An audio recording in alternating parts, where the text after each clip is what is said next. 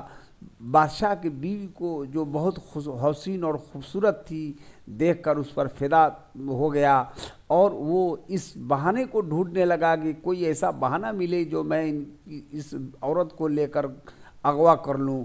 لہٰذا اس نے رونی صورت بنا کر کے بادشاہ سے عرض کیا کہ آپ ضعیف اور بزرگ آدمی ہیں، آپ اپنی بیوی کو ذرا میرے ساتھ کیجئے۔ میں نے بہت دائی کو تلاش کیا لیکن کوئی دائی نہ ملی، اور میری بیوی کو درد ذہ ہے، وہ تکلیف میں ہے، لہٰذا ان کی مدد سے میں اپنے بیوی کو راحت اور آرام پہنچاؤں اور بچے کا تولد ہو جائے۔ لہٰذا بادشاہ بہت نیک تھا، اس نے اپنی بیوی کو اس سوداگر کے ساتھ جانے کی اجازت دے دیا، اور بادشاہ اس کی چال کو نہیں سمجھ پایا کہ یہ دروغ بول رہا ہے، یہ فریب کر رہا ہے۔ وہ نیک انسان بیوی کو تو لگا دیا، اور بیوی بھی اس کی اتنی شریف تھی کہ وہ بھی اس سوداگر کے چال بازی کو نہیں سمجھ سکی، اور ہیلے بہانے سے کسی طرح عورت کو گھوڑے پر بیٹھایا اور وہاں سے گھوڑے کو لے کے چل پڑا۔ بیوی کو بعد میں جب سمجھ میں آئی یہ بات تو وہ چیخنا اور چلانا شروع کر دی، لیکن اس کے چیخنے چلانے کا اس سوداگر پر کوئی اثر نہیں ہوا، اور اس کو دور کہیں لے گیا۔ بادشاہ کو دوپہر تک اپنے بیوی کا انتظار رہا، جب وہ نہیں آئی تو اس کی تلاش میں خود نکلا اور اپنے دونوں بیٹوں کو بھی ساتھ لیا، لیکن پیر کے نشان کے علاوہ اسے کچھ نہیں ملا۔ بادشاہ خود راستہ بھول گیا اور ایک ندی کے کنارے پہنچا۔ بڑے بیٹا جو 9 سال کا تھا ندی کے کنارے پر رہ کر کے، وہ ندی جو بغیر پل اور بغیر کشتی کے تھی، وہاں اپنے چھوٹے بیٹے کو کاندھے پر لے کر دریا عبور کرنے لگا۔ 20 دریا میں جب پہنچا تو بیٹے کے رونے چلانے کی آواز ملی۔ جب مڑ کر کے دیکھتا ہے تو بھیڑیا اس کے بڑے بیٹے کو لے کر کے بھاگ رہا ہے، اور چھوٹا بیٹا جو مڑا ہے کہ چھوٹا بیٹا دریا میں گر گیا اور ڈوب کے وہ بھی مر گیا، اور اس طرح اس کا بڑا بیٹا بھی بھیڑیے کے شکار ہو گیا۔ اس طریقے سے بادشاہ کا بیٹا بھی گیا اور اس کی بیوی بھی گئی، بادشاہ خالی اور نامراد رہ گیا۔ یہی اس کا مختصر کہانی یہ ہے۔ اب اس میں جو آپ کے سوالات ہوں گے اس کو غور سے آپ پڑھیں گے، سمجھیں گے۔ میں آنے والے دنوں میں آپ کو اس کے جو 3 نمبر کے سوالات پوچھے جاتے ہیں، 3 سوال، میں اس کے جواب کے لیے بھی آپ کو تیار کروں گا، اور اس کے جواب بھی آپ کو بتاؤں گا، لکھنے کا طریقہ بھی بتاؤں گا۔ تھوڑی سی پریکٹس آپ کو کرنے کی ضرورت ہے۔ آپ اگر تھوڑی بہت پریکٹس کریں گے تو بھی آپ کا کام چل جائے گا۔ آپ ایک چیز کو ہمیشہ یاد رکھیں، ایک ورق اردو لکھنا نہیں چھوڑیں گے، آپ اردو لکھیں گے۔ کوئی اگر آپ کو آپ کا ساتھی یا کوئی آپ کا مددگار ملے تو اس سے 20 ہی 25 ہی الفاظ اردو کے زبانی لکھوانے کی کوشش کریں۔ اس سے اردو کے الفاظ پر آپ کی پکڑ ہوگی اور آپ صحت کے ساتھ لکھنا سیکھیں گے، اور صحت کے ساتھ لکھنا بہت ضروری ہے۔